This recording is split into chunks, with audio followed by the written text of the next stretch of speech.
Okay. What do I mean when I say Black Transgression? Using two police crime thrillers, In the Heat of the Night and Training Day. Introduction. What does Black Transgression mean to me?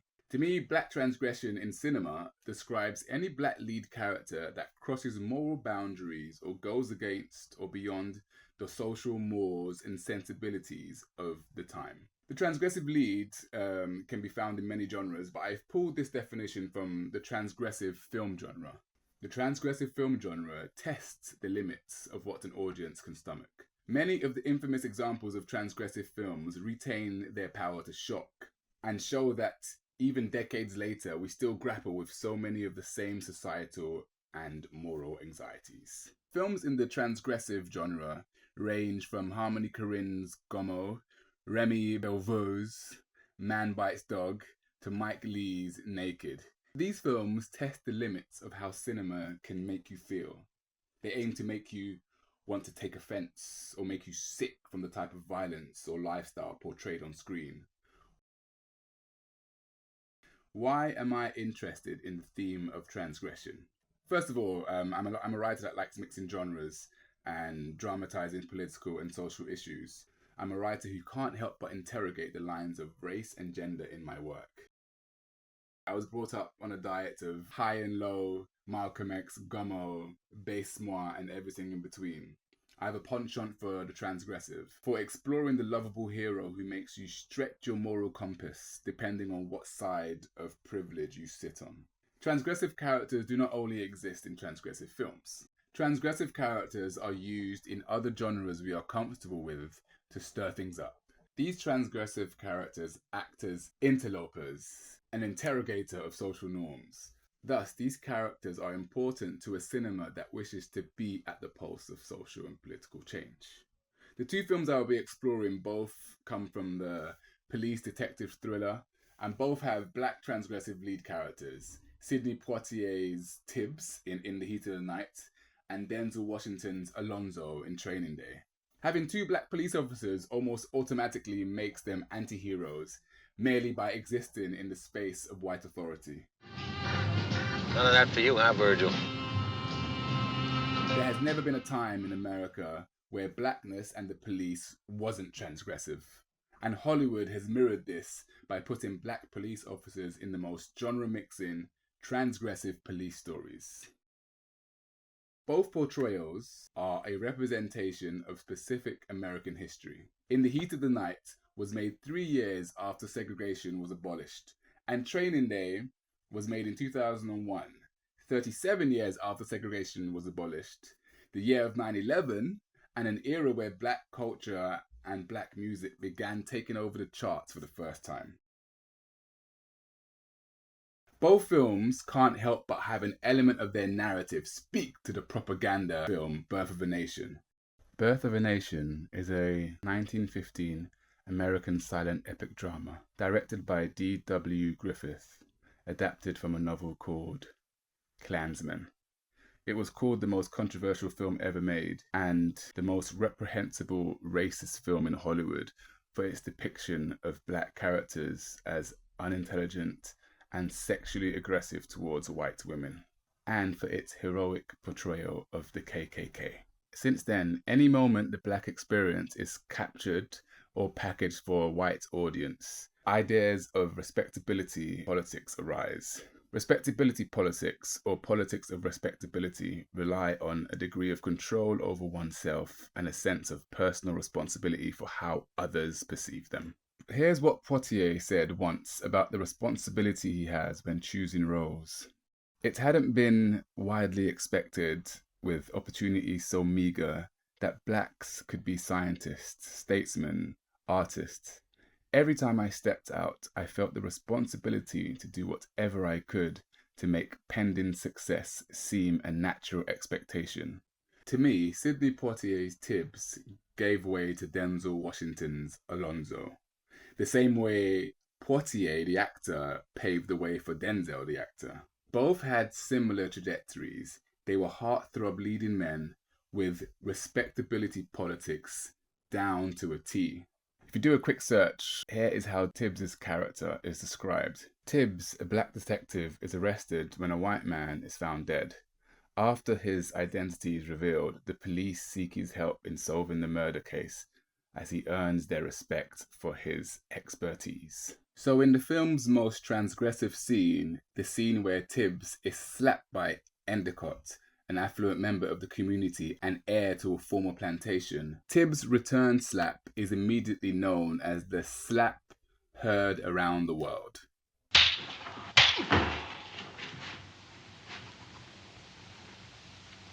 In an article by iFilm, they report that Poitier himself said he would only do the part if he could instinctively react, and that he would not have endured such a slap in his own life.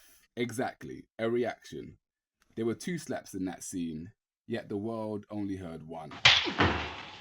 It brings to question what that scene meant to white America and how self-defense from racial abuse was still seen as radical. If we have a closer look at that scene, jeopardy and tension exist on so many levels. Segregation ended only a few years ago, and here is this African-American man, a big fish in a small, very racist pond, having to face a rich white man in a very antebellum-looking plantation mansion. That feeling of anger was already ripe somewhere within him, and for the most part he contained it until Gillespie has to respond, and it's a classic one too. Gillespie? Yeah. You saw it. I saw it. Well, what are you gonna do about it? I don't know. Respectability politics has saved Tibbs. His forensic detective skills has kept him alive up to this point. He is not the savage who needs to be controlled or killed. He is the black excellence Poitier endeavors to normalize. If we go back a bit, start with how Tibbs' skills make him valuable in a town that would normally turn a blind eye to a lynching or 2. Here's the wife of the deceased demanding that Tibbs stay on the case or she will pull every engineer and take the building works elsewhere. I came by to make it as clear as I possibly can, but I do not want that Negro officer taken off this case. In the early pages of Act 2, we can see Tibbs fully convinced that his skills will keep him alive in this hostile place. It takes a black mechanic to set him right. You got a roof? Find a motel.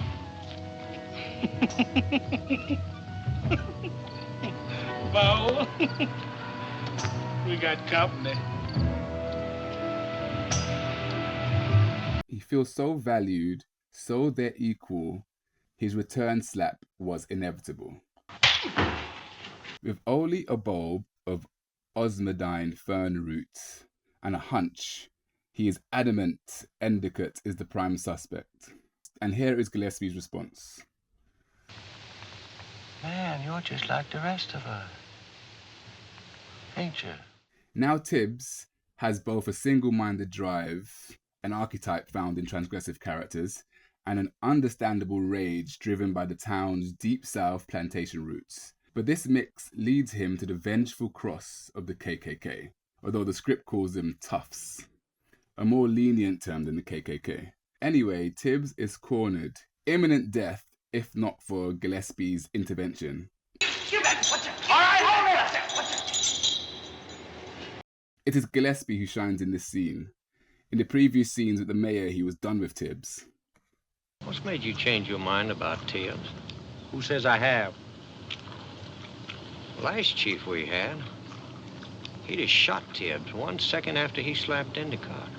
Claimed self-defense. Could have left him to the toughs, but he didn't. Perhaps knowing the reward would be greater if the stubborn detective stayed alive, a frequent trope in detective thrillers.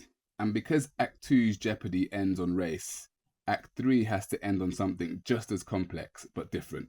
To me, the chosen ending turned out to be well structured and had a well-established red herring, but it felt a little contrived.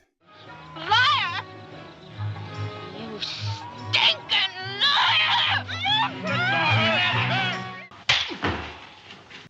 The slap along with the changing face of the civil rights movement and African American cultural capital, paved the way for the future of black transgressive characters. Not too long after came the blaxploitation era that began in the 70s, which had a huge influence on how Denzel Washington played Alonzo from Training Day. Look at how the script describes Alonzo. Even Alonzo's car is a nod to blaxploitation transgression in the 70s. Get in, it's unlocked. Alonzo, the character, was rewritten the moment Denzel Washington got on board. Here's what Denzel said about the adaptation of his role. I don't think it was written for a black guy. It was more like a plaid shirt guy with beer bottles in the back. Antoine Fuqua, was the one that brought gangster to it, Washington told the Hollywood Reporter when talking about Antoine Fuqua.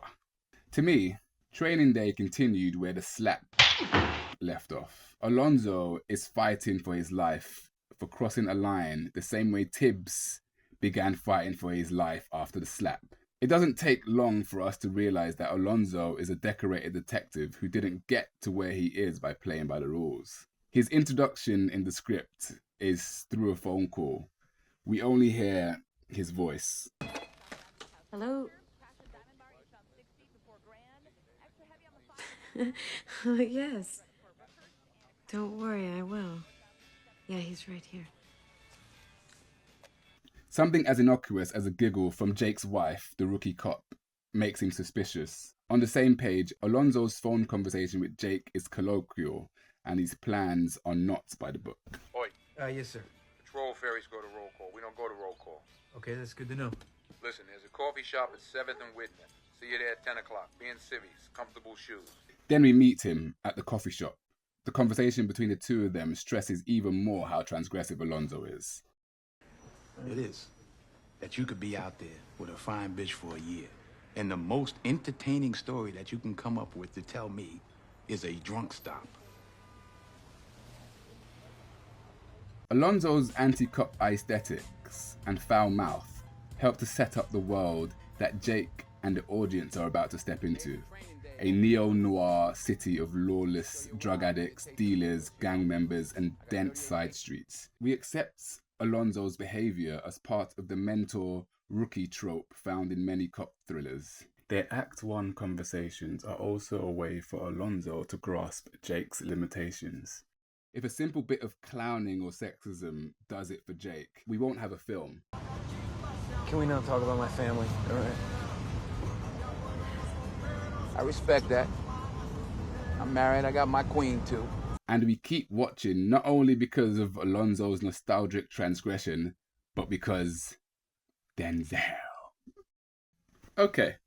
Collectively, Washington's cinematic roles revised depictions of black men and liberated black male images from the shackles of ghettocentricity and neo-minstrelsy that were historically associated with black masculinity, despite Portier's singular position as the most successful dramatic black actor during the modern civil rights era. This idea of an upstanding, hard-working black man is played as backstory in Training Day. On page 29, Jake shares his simplistic philosophy about the streets. You gotta control your smiles and cries, because that's all you have, and nobody can take that away from you. And here is how Alonzo and his criminal friend Roger responds. You were just like him. What? Same silly ass look and everything. First, Alonzo calls bullshit on the similarities between his younger self and Jake. Then he confesses. It lasted about a week. I gotta get back to the office. And as we know, Alonzo wants Jake's silly ass look and desire to save the world gone by the end of the day. Scandalous. Boom! Come on, man. Get your ass up. In the script, however, there was a scene that helped explain Alonzo's wild-eyed fuck you to respectability politics and code switching. On page 43, Alonzo opens up about racism he experienced in his early career from another police officer. But this was left out of the film. And I think this is where Denzel Washington furthers the cause for the black transgressor By removing the valid excuse of an oppressive institution, Alonzo has no crutch. There's just ego, deadly blunders, greed, and testosterone. It gives Denzel the right to say, if you want to kill Denzel Washington, don't bring race into it. Close your eyes.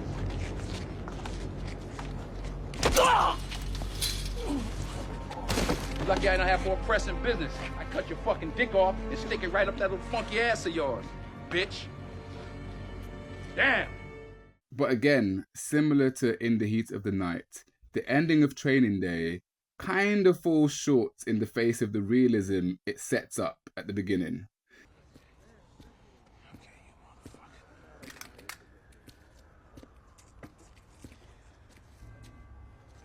Jake, go ahead and bounce on me. Get up out of here. We got your back. What? Just like that. Oh, no, you didn't. Wait a minute. No, you... If not for the spectacular performance by Denzel Washington, King Kong ain't got shit on me! this scene where the community of black folk in America, for generations terrorized by white police officers, now join forces to help the white officer, just feels very far-fetched. But the rookie getting the respect from the community that he works for is a trope in a cop thriller, so it works on that level. For both films, the topic of race has to give way to genre. Genre always wins. Transgressive characters are still an important tool to take on political themes of race, class, and gender. However, the transgressor or transgressive act tends to go unpunished only if the lead is white and male. From Thelma and Louise to Baise-Moi to Emerald Fennell's Promising Young Woman, the femme transgressors are heavily punished for the transgressions we all agree they had reason for. Why do women and people of colour have to be cautionary tales whilst white men live out their full transgressions? Even in Emerald Fennell's Saltburn, the transgressive male character survives and inherits the Saltburn estate and becomes the sole owner after the Catton family's demise. And in Get Out, after the lead escaped the carnivorous family and kills them all, Jordan Peele shot a scene where he gets arrested, perhaps to mirror reality and stick with the horror trope of the monster that never dies. But then this was changed after an audience test screening, making the ending a lot more comical and genre bending. Perhaps it depends on the filmmaker or writer's star quality. Quentin Tarantino made Django, which had a transgressive male support role. The film depicts Django's freedom, reunion with his wife, and his successful act of revenge against Candy, ultimately securing his survival, in a time where freedom alone was transgressive. Are the old ideas of transgression no longer radical for the times we live in?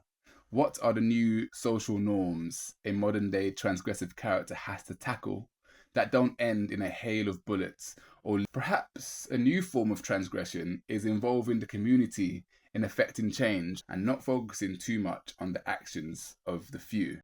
I personally don't think using transgression to explore race, class, or gender in films should come secondary to genre. It should bend genre to either hold a mirror up to society or keep the transgressor alive in order to manufacture a new future beyond the hackneyed respectability politics implications. Thank you for watching.